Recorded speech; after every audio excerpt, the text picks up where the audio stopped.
Pocas ciudades del mundo fueron fundadas directamente por un general que intuyó las ventajas naturales de su puerto. Entre aquellas, pocas se han mantenido desde su origen y durante más de 2000 años siendo una base militar naval, lo que demuestra el buen ojo de su fundador.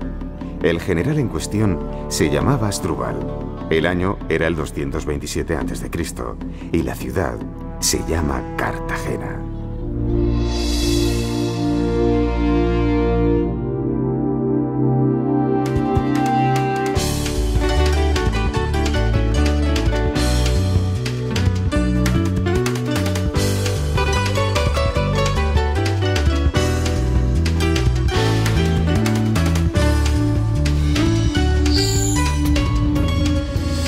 Situada en el sureste de España, Cartagena tiene más de 200.000 habitantes. Sede de la Asamblea Regional, es sede también del Almirante de Acción Marítima de la Armada. Su puerto lo ha visto todo. La llegada de los cartagineses, la invasión de los romanos, la disolución del imperio, la llegada del cristianismo, la evolución de la Armada española e incluso el persistente desprecio del olvido. Ciudad varias veces caída y otras tantas levantada. Pero ahí está, una vez más resurgiendo de sus propias cenizas hacia arriba. Durante años era muy habitual que sus calles estuvieran rebosantes de soldados de reemplazo.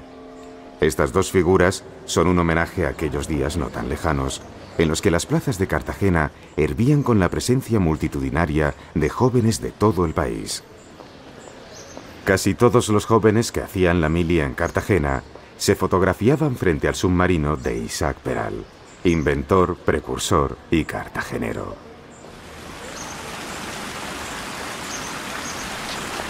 Cartagena empieza siendo Cartago Nova como réplica de la ciudad de Cartago, pero solo 19 años después fue conquistada por el general romano Escipión. Según la tradición, en su puerto desembarcó Santiago Apóstol. Fue ciudad bizantina, visigoda y musulmana, hasta que en 1250 pasa definitivamente a manos cristianas. En el siglo XVIII es designada capital del departamento marítimo del Mediterráneo y a principios del XX se convierte en una importante ciudad minera e industrial.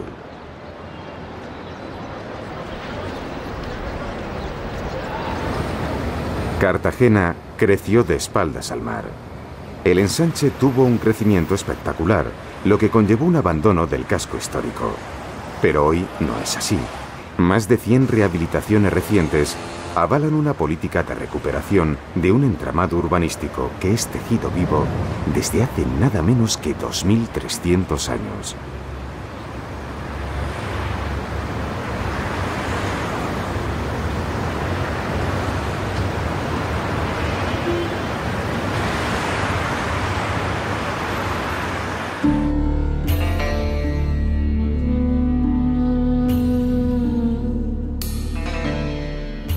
Hace poco, en la excavación de la ermita de San José, que se sabía había sido destruida en el siglo XIX, se encontró esta interesante cripta y lugar de enterramiento. A su lado apareció por casualidad un fragmento de lienzo púnico, apenas unas decenas de metros. No es gran cosa, a no ser que tengamos en cuenta que se trata de la única muralla cartaginesa en todo el continente europeo.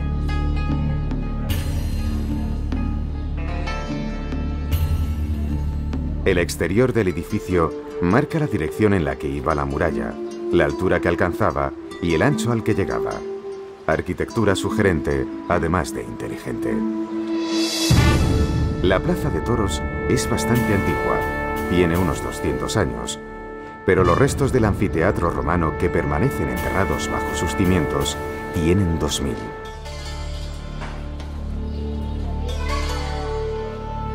La presencia de ruinas históricas en toda la ciudad, limitando el paso de gentes o vehículos, es el precio de una urbe asentada sobre una historia riquísima.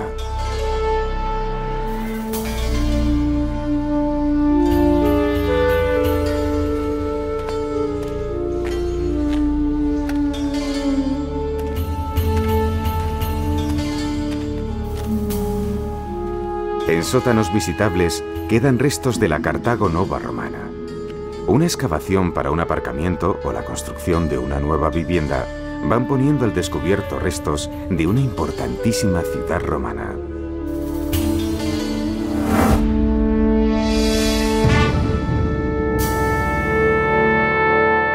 Hace tan solo 15 años, unas obras pusieron al descubierto esta maravilla arqueológica. El teatro romano de época de Augusto, del siglo I de nuestra era. El teatro se corresponde con el típico teatro romano, cuyas piezas principales se traían hechas de Roma y aquí se montaban. Una especie de franquicia de la antigüedad.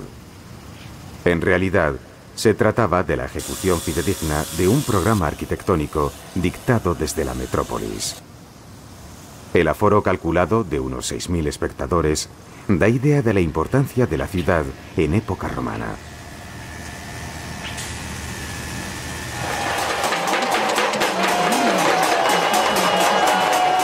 Los cartageneros derrochan imaginación a raudales. Si en muchas otras ciudades mediterráneas hay fiestas de moros y cristianos, aquí se ha creado una de cartagineses y romanos. Se trata de una representación viva de la Segunda Guerra Púnica, cuyos festejos duran toda una semana. Nada más apropiado. También dual. También representación de una batalla. También un juego de disfraces en el que participa la ciudad entera. Por unos días la vida diaria queda aparcada y respiramos distinto dentro de otro traje. Definitivamente en este país nos encanta disfrazarnos. En cualquier lugar no hay carnaval, ofrenda floral o fiesta local en la que demos un pasito más allá a favor del juego tentador de ser otro durante unas horas. En esto, el hábito hace al patricio, como las sandalias hacen al centurión. Tiempos de juego donde los adultos regresan a ciertos rincones de su infancia. Desde la antigüedad, Cartagena creció entre 5 colinas que tenían un carácter estratégico a la vez que religioso. Afortunadamente, la presión constructiva ha ido en otras direcciones y las colinas exentas de edificios podrán ser excavadas y revelarnos su pasado. La más importante de todas ellas es el Cerro de la Concepción. En la parte alta del cerro está el Parque Torres, un jardín con una situación privilegiada. Es residencia de un numeroso colectivo de pavos reales y está coronada por un bastión de la Cartagena medieval.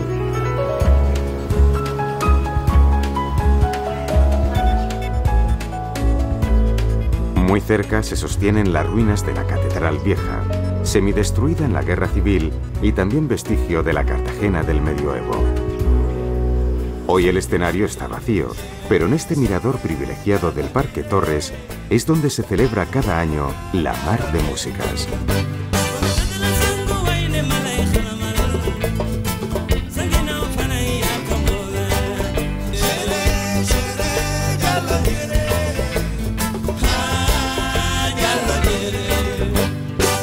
Un festival cada vez más considerado en el muestrario musical de nuestro país. El perfil del Frente Marítimo de Cartagena está definido por una imponente muralla construida en época de Carlos III, cuyo tamaño resalta la importancia de Cartagena para la corona española del siglo XVIII. Una escalera de moderno diseño desciende desde la muralla y conecta la Cartagena clásica con el puerto. Sobre la muralla destaca el Hospital Real, desde no hace mucho rehabilitado como centro universitario.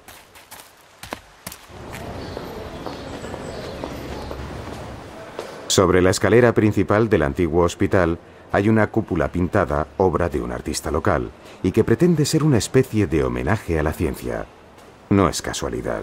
La Universidad de Cartagena es una universidad politécnica, en buena lógica emparentada con su pasado industrial y minero.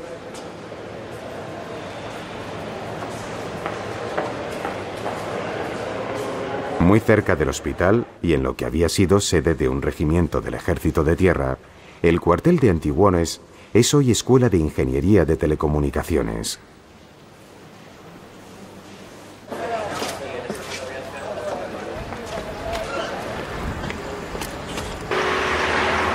Pero lo que mejor caracteriza la Cartagena dieciochesca es el arsenal.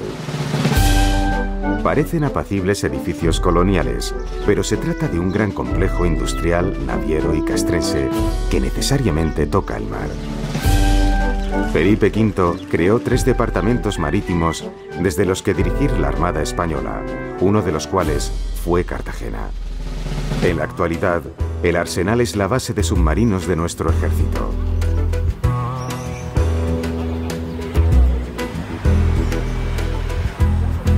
El arsenal fue creado con la intención de ser uno de los principales puertos de atraque, construcción y reparación de navíos de guerra. Su paulatino deterioro, sobre todo después de la caída de las últimas colonias americanas, encontró un nuevo destino con la construcción y mantenimiento de los submarinos. El arsenal es además la rada del buque de investigación oceanográfica Hespérides.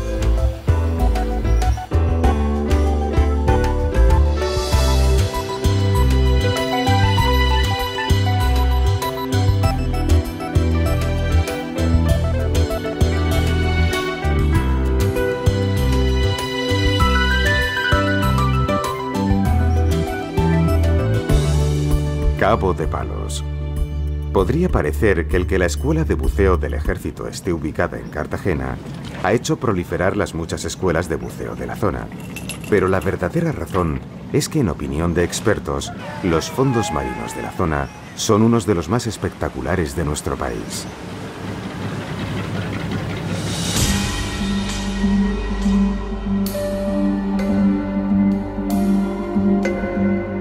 La belleza de estos fondos compite con su interés arqueológico. No en vano, Cartagena alberga el Museo Nacional de Arqueología Marina. El museo cuenta con una reproducción a escala real de un mercante romano. Las ánforas son los barriles de la época, idóneos para el transporte de vino, cereal, aceite y garum, una pasta de pescado muy apreciada en Roma. El museo alberga hallazgos de distintos pecios, entre las que destacan unos curiosos colmillos de elefante del siglo VI a.C., que conservan una interesante inscripción ibérica.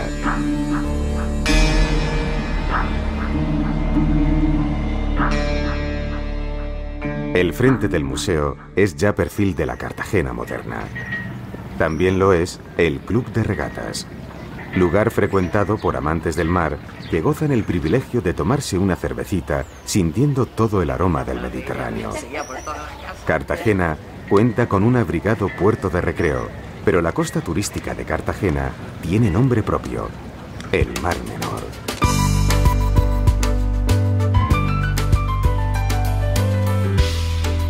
Esta línea de tierra separa el Mar Menor, la laguna salada mayor de Europa, del Mediterráneo, que aquí llaman Mar Mayor. El crecimiento turístico de los últimos años ha sido definitivo en la creación de riqueza en la zona. La particularidad de tener playas a 2 mares es un privilegio de muy pocos lugares en el mundo, especialmente cuando el clima es además un bien garantizado.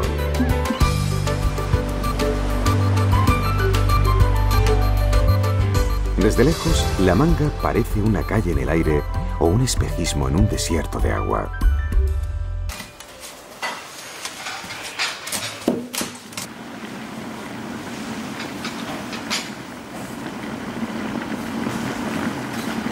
El pescado y el arroz son la base del típico caldero. Nunca estaría mal si va seguido de una liviana ensalada de calamar, culminada por un sugerente postre con pétalos de flores comestibles. Cartagena tiene muchos y buenos restaurantes.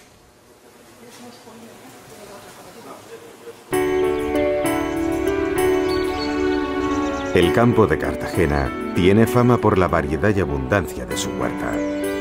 Hoy los molinos son restos magníficos de un mundo rural en transformación.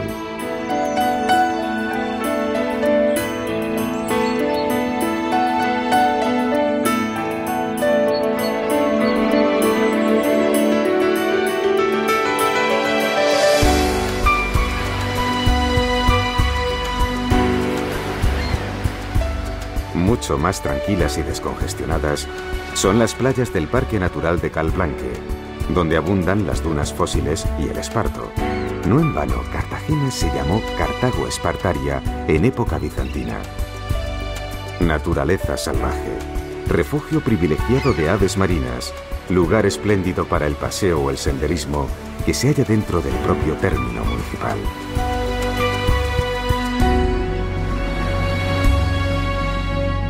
Cercana a la emergente prosperidad de La Manga, la Sierra Minera destaca por lo contrario. Minas a cielo abierto, abandonadas. Arqueología industrial, de la que al igual que los dinosaurios, solo quedan los esqueletos. Hoy parece un monte herido, lleno de brechas sin cicatrizar y pozos sin fondo. Existen más de 2000 pozos en la Sierra Minera.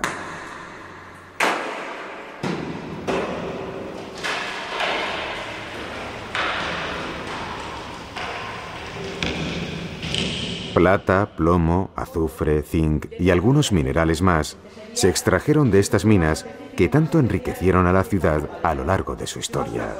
Hubo una primera etapa en época romana, una segunda al final del siglo XIX y una tercera desde los años 50 a los 90 del pasado siglo. Lo cierto es que en el siglo XIX, una vez más Cartagena volvió a resurgir de sus propias cenizas.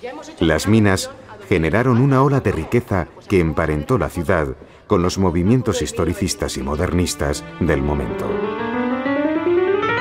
Esta Cartagena de líneas curvas, de ostentación y adorno, resulta un verdadero hallazgo. La coincidencia de una ola de riqueza generalizada con los movimientos artísticos del momento hizo que se construyeran auténticos palacios.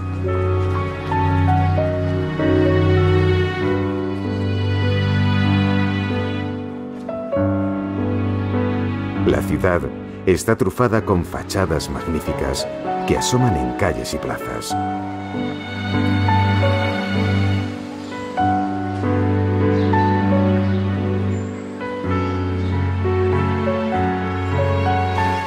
De esa época es la estación del ferrocarril.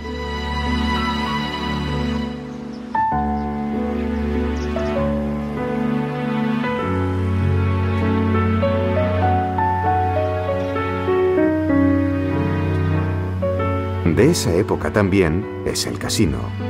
Además de baile, ajedrez, dominó, naipes y conferencias, hay clase de esgrima.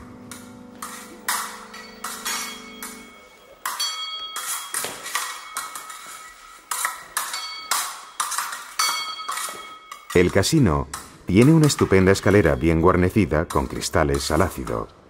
Dibujos, transparencias, motivos vegetales, sugerencia de un sueño lechoso cuyo cenit es una cúpula con el escudo de Cartagena.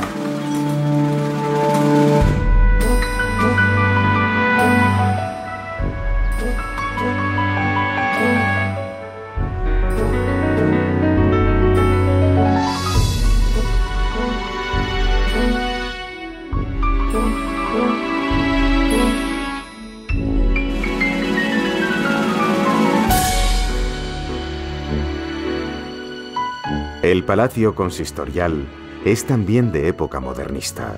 Mucho diseño, gran apariencia, pero materiales de baja calidad. Todo ello se descubrió hace muy poco cuando se hizo una restauración a fondo, respetuosa y necesaria.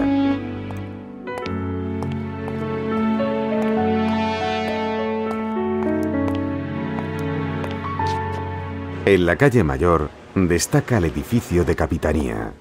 La carcasa de dos antiguos torpedos flanquean la escalera que conduce al Salón del Trono. En el edificio, el rey Alfonso XIII cenó por última vez en España cuando se fue al exilio desde este puerto.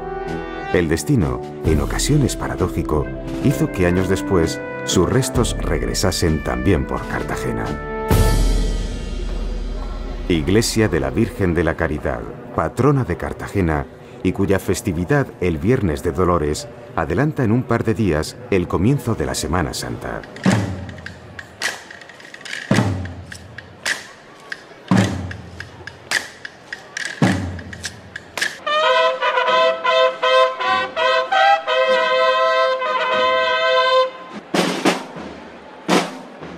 La Semana Santa cartagenera tiene un marcado aire castrense, orden y sincronía de una ciudad secularmente militarizada. Los 11 cortejos que la conforman intentan ser un recorrido cronológico de la Pasión de Cristo.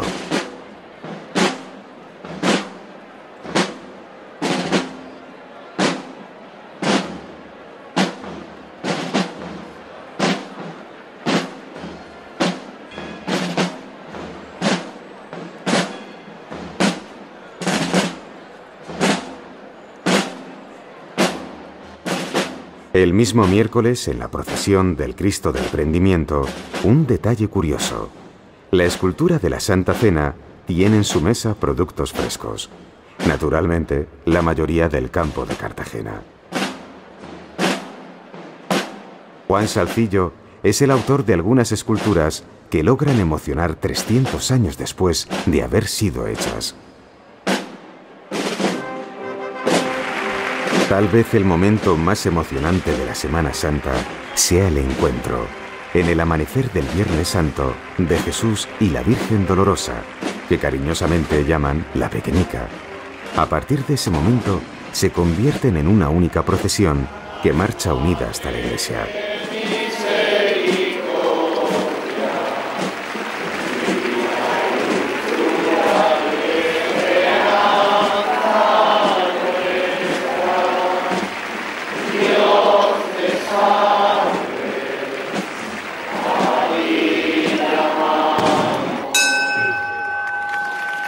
San Pedro Marina Cartagena es posiblemente el único santo del mundo con DNI propio. Concretamente, el 40.429.029C. Puede parecer una broma, pero es así. Pedro Marina Cartagena, oficial de Arsenales, por todos nosotros, querido y venerado San Pedro. El ayudante mayor me solicita que tras un año entre los muros del Arsenal, autorice tu salida a la ciudad de Cartagena, en la anochecida del día de hoy, Martes Santo. Te sugiero, conociendo lo bondadoso que eres, que te cuides de las malas compañías que puedan llevarte por caminos poco recomendables. Recuerda la obligación que tienes de regresar a horas tempranas de la madrugada del próximo jueves. Y ahora, os pido que unáis vuestras voces a la mía en el grito unánime de ¡Viva el San Pedro! ¡Viva!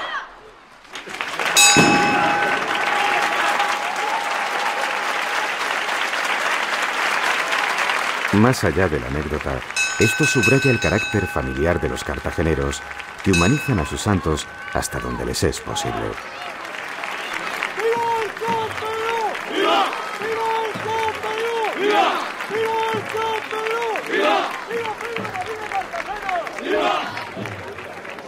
Está claro que la figura no regresa antes de las 12 y, en consecuencia, permanecerá arrestada durante un año.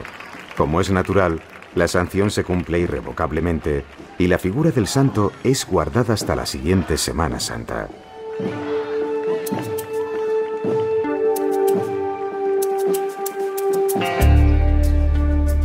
En principio, esto era la excavación a cielo abierto de un cementerio paleocristiano del siglo V.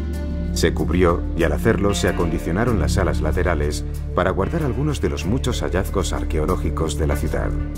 Ese es el origen atípico de este museo situado en pleno ensanche. Interesante falange prehistórica que insiste en la hipótesis del paso de los primeros homínidos a través del estrecho. Con un cierto atrevimiento, puede afirmarse que la primera veraneante de la Manga del Mar Menor era del Calcolítico, 2000 años antes de Cristo. Collares hallados en las amoladeras del Cabo de Palos hoy nos parecerían souvenirs típicos de mercadillo, valga la frivolidad. Frente al rutilante pasado, el prosaico y necesario presente. El Valle de Escombreras, separado de la ciudad por un monte, se podría considerar como el Valle de la Energía. Gas, petróleo, electricidad.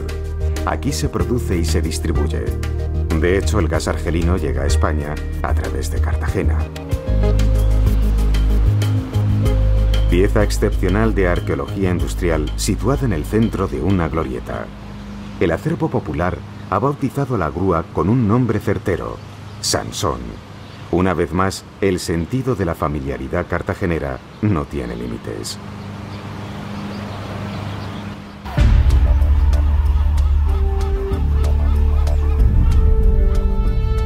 Desde lejos no lo parecen, pero son ruinas.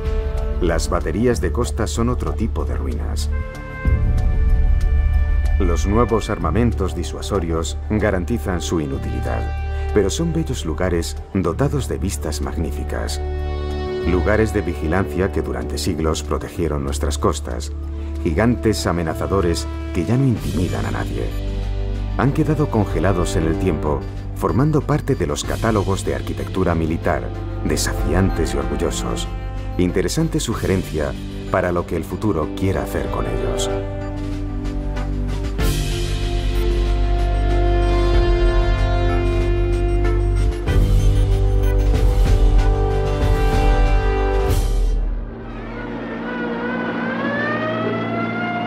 La ciudad ha musealizado los refugios aéreos de la guerra civil, en los que muchos ciudadanos pasaron días de incertidumbre y sufrimiento. Cartagena fue una de las últimas ciudades fieles al gobierno de la República y pagó un alto precio. Los nietos o bisnietos de los combatientes aprenden para no olvidar. Recuerdan para nunca repetir aquel dolor que ya entró en la historia. Cartagena nunca se ha dejado amedrentar y va hacia adelante. Ciudad consciente de su pasado industrial, minero, pesquero y militar, tiene hoy además una clara vocación cultural. Tiene poderosas razones para ello, un origen legendario, un pasado excepcional, la humildad de un presente emergente y todo un futuro por delante. Asdrúbal inventó una ciudad, pero no podía predecir la capacidad de supervivencia de sus gentes. 2300 años lo demuestran.